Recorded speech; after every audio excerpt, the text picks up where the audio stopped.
Isang nakakatuwa for being a freelancer is dahil ikaw may hawak ng time mo, ikaw ang pipili kung kailan mo gustong lumabas. Hi, I'm Glaze Gonzalez. I talk about things in my life that I do not the usual way. Maybe career, love life, finances, faith. Let's chika about it. Hi, I'm Glaze and welcome to Life with Glaze where we do things not the usual way. Oh my gosh, hi! Kita niyo naman, very festive na tayo. Holidays, ayan na, nakikita niyo may Christmas tree. Oh my gosh, hindi pala naka-open. Oh, i-open natin. Oh, di ba bongga? Meron tayong Christmas tree. And meron pa tayong ganito. Pero, ewan ko kung mapapangatawanan ko to sa pag-uusap natin kasi medyo na-awkward na ako. But anyway, let's do this. So, first of all, let me greet you advance Merry Christmas! Malapit. Ready na ba kayo? So, for today, ang pag-uusapan natin is celebrating the holidays as a freelancer. Bakit importante yan? Alam nyo ba na very different how freelancers, or at least ako as a freelancer, very different how I celebrate the holidays compared to nung nag-work ako before. Because dati naman, nag-freelance na talaga ako, kaya lang, since nasa events ako, talagang mas busy kapag December. Kasi natatandaan ko, pag December season, noon, pag pa-Christmas na, nako, more time to racket yan. Doon mas marami mga mall show, may mga hosting gig, kung ano-ano pa. Or mga events na inaayos mo, arrange ka ng mga Christmas party, gabi-kabila. So, dati, nung freelancer ako na nag-e-events is, ito yung time to earn more kapag holidays. Pero time din to work more. Pero ngayon, as a freelancer na nasa virtual assistance agency, medyo kakaiba na how we celebrate the holidays. So, let me give you some kwento kung paano ba yan celebrating the holidays as a freelancer. So, marami akong chika sa inyo for today. At excuse me, aalisin ko na to. Hindi ko na kaya. Naiinitan ako. Naiinitan lola nyo. So, how do freelancers celebrate the holidays? And bakit siya importante? And is it better? Malalaman natin. So, as a freelancer, number one, control mo yung time mo. Kasi alam naman natin, kapag December, pag holidays, napakadaming ganap sa buhay. So, bigyan ko kayo ng mga chika, kwento kung paano yung sa akin. Nakakatuwa, but usually tayo Filipinos, we celebrate Christmas parang pag nag-September 1 na, oh my gosh, andyan na si Jose Marichan, yung mga malls nakadesign na. So naalala ko, December 1, dun pa lang kami put up nitong Christmas tree ng anak ko. Nakakatawa, tinulungan niya ako. Last year din, actually, siya rin yung nagtayo niya, pinagtulungan din namin. So, parang nagiging yearly tradition na sa amin na magtayo ng Christmas tree kapag December. Very small lang kasi nga minimalist ako. Anyway, diba? Tapos white pa siya. Syempre, para bagay sa pinaka-aesthetic natin. May gano'n. Anyway, so one of the fun things na nangyari is December 1, yung anak ko, nag-bonding kami, may pinuntahan kami na anime fair. So, ayan din, kasi pag December, marami na mga ganap sa mall, ano? So, may pinuntahan kaming anime fair, sinamahan ko siya, tapos sinayun na namin yung Christmas tree na yan. Yan. And syempre, unti-unti na siya nagkakaroon ng mga gifts, yung mga binibigay ng mga tao, or yung mga gifts na hinahanda natin for others. Okay, so number one, when you're a freelancer, control mo yung time mo. Hindi mo kailangan mag-file ng leave. Diba? Nakakatawa yan pag nag-work. Yan na yung mga, December, unahan na tayo ng file ng leave kung kailan mag-leave. Yung iba nga, hindi nakakapag-leave, nagtatrabaho pa sila ng mga Christmas time or New Year time. And as a freelancer, okay, meron kang option kung gusto mo yung gawin or hindi. Kasi, di ba, hindi naman natin alam. Baka naman talagang mahal-mahal mo yung trabaho mo at yun ang gusto mong gawin sa holidays. Tatahimik ka kasi lahat sila wala. So, at least, ang point is you have a choice on how you spend your holidays. How you spend your time. Ang maganda dito, pwede mong gawin is parang, okay, itong mga days na to, alam ko mag-holidays, gusto ko magbakasyon ako. Gusto ko pagdating ng December 20 hanggang siguro January 3, ganyan, hindi na ako mag-work. Ang pwede mong gawin as a freelancer is isiksik na yung mga work na gusto mong gawin doon sa mga days before that. O kaya after, pwede din naman. Pero better, syempre, kung before. So, as a freelancer, control mo yung time mo. hindi kailangan mag-file ng leave. Well, eto, hindi ko alam kung this is good or bad, but yung something na wala sa mga freelancers is yung actually 13th month pay or Christmas bonus. So, may ibang mga agency na nagbibigay naman sila. So, meron naman at may pa-Christmas party din sila, may mga pa-ham din naman, and queso de bola. Pero kung talagang hindi ka nag-agency, work for yourself, hindi mo yun ma-expect. Unless na lang, bigyan ka ng client mo rin. So, yeah, minsan naman generous yung mga client. So, depende na yon. Number 2, as a freelancer, what you can do is parang kaya mong i-adjust yung time mo to work more. Kaya mong i-adjust yung workload mo. Kasi, di ba, if you want to earn more, pwede ka magdagdag ng mga projects. And since, kapag mag-holidays talaga, actually, marami namang available na work.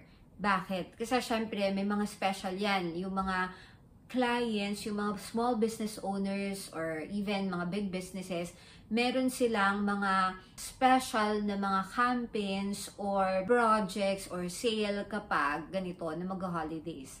So, minsan, kailangan talaga nila ng extra hand to help them with their graphics, social media, ganyan.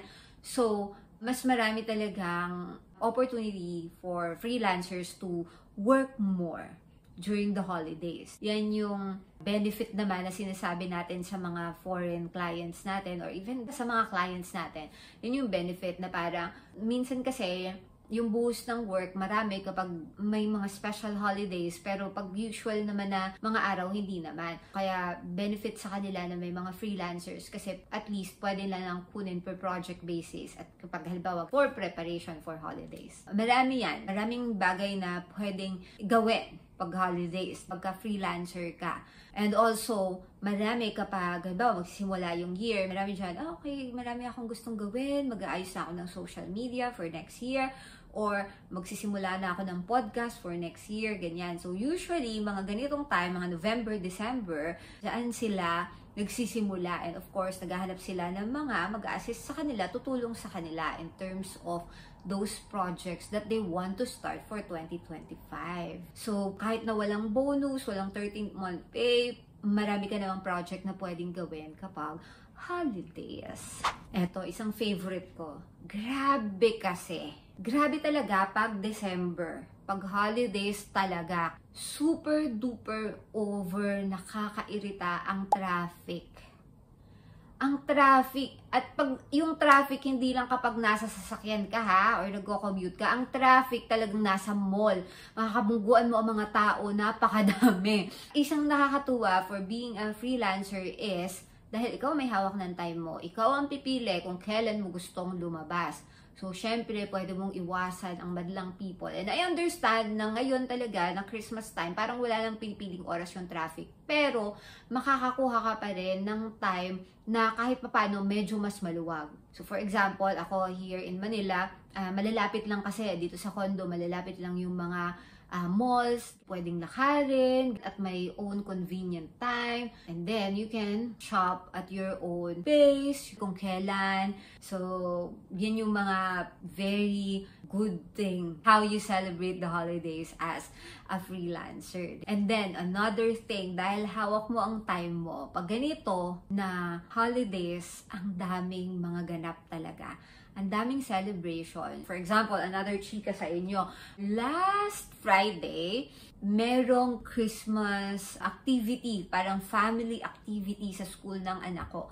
So at least, nasamahan ko siya. Dahil Friday yon kahit paano, syempre Friday traffic, lalo na kapag pa labas na yung mga nag-o-office. Nakapunta ako sa kanya ng earlier, and parang ako yata yung pinakamaagang parent doon. But I enjoy it because I wanna spend more time with my son. Yan, so nasa school kami, para mga 12, nagla-lunch na kami. Tapos yun, naglilibot-libot kami doon. At least marami na kaming nagawa before pa everyone arrived kasi super daming tao. It's okay na late natapos or nagstay kami ng late doon kasi nga okay lang. Hawak ko naman yung time ko. And nakakatawa kasi nalala ko, biglaan lang yung sinabi sa akin ng anak ko. Parang Thursday, sinabi niya, Mom, can you join me at school for family day? Ganyan. So, dahil freelancer tayo, syempre, di ba, teka nga, priority ko yan, anak ko yan. So, cancel ang lahat. Pwedeng i-cancel ang mga bagay-bagay. Kasi, example, kung nagawa mo na mas maaga, and also kapag ang mga clients nyo from other country, usually they are very understanding about these things. Lalo na kung mga business owner. Kasi syempre, di ba, sila nga pinili na mag-business because they want to handle their own time, mag-spend ng more time with their family. So, they understand it. Pagka, halimbawa, is it okay if we cancel our meeting or we move our meeting kasi I'll be spending time with my son. So, alam mo yon, mas madali silang kausap. Alam nyo na yan, ranas nyo yan, yung mga mahirap magpaalam sa mga boss na talaga namang ewan. But anyway, pagka clients mo yan, mas madali. And besides, sila rin naman, nabibisi na sila sa season na to. O, diba? Alam mo yun, napaplano mo na mas maayos, you can spend time with your family. And nakakatuwa kasi, syempre dahil December, di ba, ito talaga yung season na magkikita-kita kayo ng mga friends mo, di ba? So, different friend groups. So, ako, have different friend groups. Tapos, nakakatawa yung mga conversation namin. Kasi, di ba, ganun talaga pagka-adult na kayo, ang hirap na mag-set ng time. Eh, lalo kung may work ka. So, nakakatawa kasi nag-message kami dahil nag-a-arrange na nga ako ng mga schedule ko for the holidays. So, halimbawa, may sinabi silang time. At least, kaya kong sabihin na, oh, I can make myself available that time. O, diba? Sabi nga ng friend ko, ikaw na talaga. I can make myself available. Talagang ikaw ang may say. Of course. Decision ko yan eh. Yan yung result ng mga choices ko in life. Diba? Parang at least, alam mo, yung mas gusto mong i-prioritize and makakapag-adjust ka. And since you're a freelancer, yun nga, naiikot mo yung time mo na parang, okay, give time for this. Alam mo yung importante, because isa rin is, family kasi is in Batangas, diba? Tas yung mom ko, gusto niyang magbakasyon na mas maaga dito. So, parang from Christmas to New Year, magstay siya dito. So, at least, I can spend more time with her and, okay, gustong lumabas ni mommy pag nandito siya sa condo dahil work from home naman ako at maluwag naman yung time. So, kung maisipan niya, gusto niya lumabas, manood ng sine sa kalagitnaan ng araw, ay sige mommy, let's go, right? Ganon.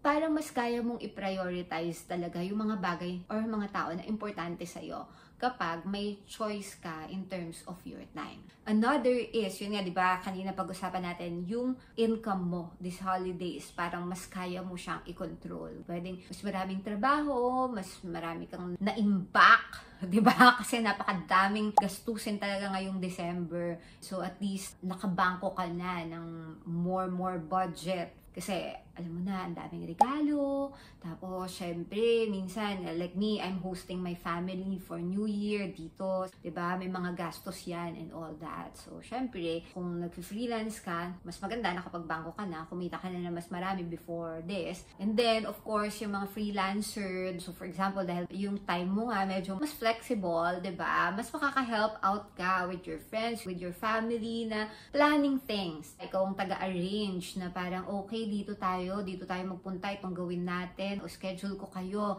ikaw ganitong time, ikaw ganyang time. Mas meron kang opportunity na makahelp sa family mo in making this season better and have more quality. Okay, mag-move on na tayo. Ano naman yung mga tips? So, alam ko meron mga audience tayo dito na freelancer na and you're looking for tips. Kung halimbawa bago ka pala nag-freelance, paano nga ba, Glaze? Paano natin i-maximize ang holidays as a freelancer? So, number one, tandaan natin, yung mga clients natin, nagpre-prepare din sila for holidays. Honestly, pag pa-holidays na, yung mga kliyente, nawawala na rin yan. So, ito yung maganda dyan. Mas mabilis silang kausapin at mas makakapag-work together kayo better into putting in more work before the holidays. Kasi syempre, magbabakasyon sila, ikaw din, so wala masyadong mga meetings. Parang most of your work, lalo na kung output-based yan, pwede mo talagang i-bulk before the holidays. You can create your own leave, kumbaga. So for example, okay, si client, usually ang mga client, nagbabakasyon pa yan sa ibang bansa. Okay, we'll be spending holidays here. So, pag-usapan nyo na ni client mo, mag-communicate kayo maayos, okay, paano natin i-bulk yung mga work? Anong mga kailangan nating i-prepare para at least habang nasa holiday ka, nakaschedule na. Kung social media yan, nakaschedule na ang mga lalabas na mga materials before the holidays para mag-out na lang siya. Kung may mga email yan, na usually wala namang talagang masyado kasi nga sino magbabasa ng email ng holidays. Pero kung meron, at least nahanda na yon. Parang marami ka nang pwedeng ma-prepare. And of course, dahil dyan, ang mga clients, mas mabilis din sila mag-settle ng mga payments pag ganitong holidays. Kasi syempre, ayaw na rin naman nilang ma-hassle kapag mag-holidays. So, pag-usapan nyo na yon. Halimbawa, they want to pay you earlier, diba? So, yan yung mga bagay na pwede nyong ihanda. Next is, you need to list down all the things that you need to do and you need to plan. Malaking help talaga yung nagli-list kayo ay nag-organize. Kuha na yung calendar mo, punuin mo na, alam mo na kung okay, ganito. Ito, kinatita, may reunion, itong work, Christmas party, ito, family day, diba? Ganon. So, iayos mo na yung calendar mo kasi importante na prepared ka na dyan. Bakit? Para rin, halimbawa, mamimili ka ng mga gifts or mamimili ka ng mga pagkain na kailangan, pwedeng isahang bili na lang. May schedule ka na for that para at least tipid mo din yung time mo. Hindi yung every time maisipan mo, ay, Christmas party sa ganyan, wala pa akong pang regalo sa kanila. Okay, bibili. Tapos sa susunod, ay, sa 14 din pala. Ay, sa 16 din pala. So parang nag-spend ka tuloy ng more time pa and more money to do those things. Na pwede namang hindi. Kasi nga, hawak mo naman yung time mo. O, diba? Bongga. So those are the things that will make your holidays easier as a freelancer. And kung hindi ka pa freelancer, ano pang hinihintay mo? Ayan na magto-2025 na sit down and plan your life. Okay? And if you have questions, paano magsimula, message mo lang ako. Connect sa mga social media accounts ko. Well, IG. Doon nyo ako pinakamabilis na mas makakokontak.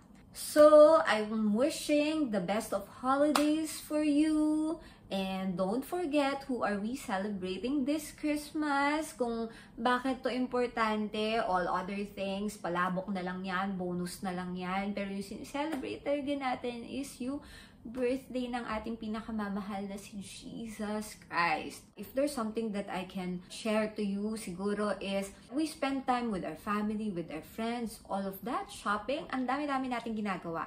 But you know what? Find a time na mas makakapag-spend ka ng time with Jesus lang talaga. On your quiet time, kayo lang dalawa. I remember, because I wasn't a Christian, hindi ako nagsi-celebrate ng Christmas before. But when I started celebrating Christmas, and mahabang kwento to, and saka ako na ikukwento sa inyo, but before kasi my family, they're not celebrating Christmas din naman. And of course, all my friends, they're celebrating Christmas with their families. So, noong mga first few years ko na nagsi-celebrate ng Christmas, alam nyo, nagsi-celebrate lang talaga akong mag-isa. Nung nagre-ready rin ako, naghahanda ako ng konti. And I spend the time praying and talking to Jesus lang talaga. So, yun yung parang sobrang quality time namin na mas mahaba. Because of course, we do the quality time naman almost daily. But Christmas is really a time to celebrate Jesus. Yun ang pinaka-importante. So, happy holidays! I will see you next week. And of course, tapos ng Christmas noon, pa-New Year na. And pag-uusapan naman natin, okay na, paano na natin sisimulan ang mga side hustle natin? Okay? So, I'll see you. Give me some love, share, subscribe, like, and comment down. Happy holidays. Let's greet one another. Because this is a community that we're building. Community of freelancers who are aiming for better life. So, yes, enjoy. I'll see you soon. Merry Christmas. Bye.